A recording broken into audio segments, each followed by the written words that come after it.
7, 6, 5, 4, 3, 2, 1.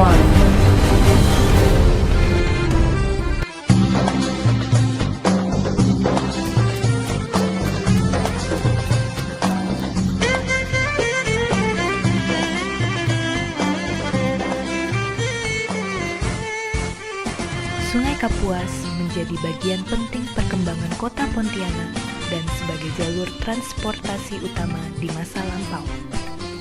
Kota Pontianak dibangun oleh Sultan Syarif Abdurrahman sebagai pusat Kesultanan Pontianak pada tanggal 23 Oktober 1771.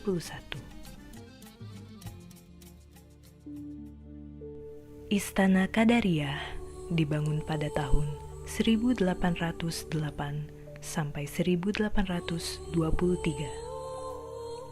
Mengandung unsur arsitektur dari pengaruh Belanda, Yamen, dan Melayu. Material utama Istana Qadariyah adalah kayu belian. Atap istana terbuat dari material kayu sirap.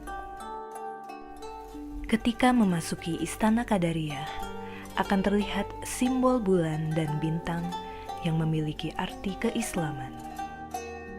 Bentuk pagar serambi berarsitektur Art Deco yang berasal dari Belanda.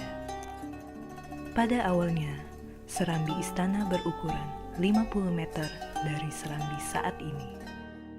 Pada tahun 1895, ukuran istana diperkecil karena masyarakat di sekitar masjid membutuhkan ruangan yang lebih besar. Istana Qadariyah mulai menggunakan paku dan kaca pada pemerintahan Sultan ke-6.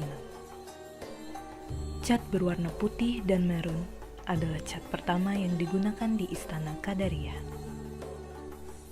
Pada tahun 1945, anjungan istana dibuat bumbungan. Di sekitar istana, hanya tinggal satu rumah panggung yang masih bertahan, yang mana sebelumnya terdapat 5 rumah panggung. Terdapat 6 ruang utama di dalam Istana Qadariyah, yaitu serambi, mahligai, kaos, belakang kapal atau ruang masyarakat, kamar tidur sultan dan istri, serta kamar tidur tamu.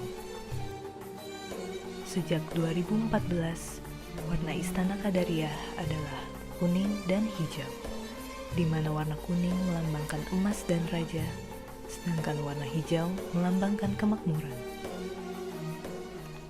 Istana Qadariyah terinspirasi oleh bentuk kapal yang berlayar ke masjid dan berlabuh ke makam. Filosofinya, manusia hidup untuk beribadah dan pada akhirnya akan kembali ke pangkuan yang kuasa. Istana Qadariyah melambangkan kebesaran kesultanan dari Sultan Syarif Abdurrahman Al-Qadri. Terdapat banyak ilmu yang dapat diambil dari keberadaan Istana Qadariyah. Istana Qadariyah merupakan bangunan cagar budaya yang harus dikonservasi untuk kepentingan generasi selanjutnya.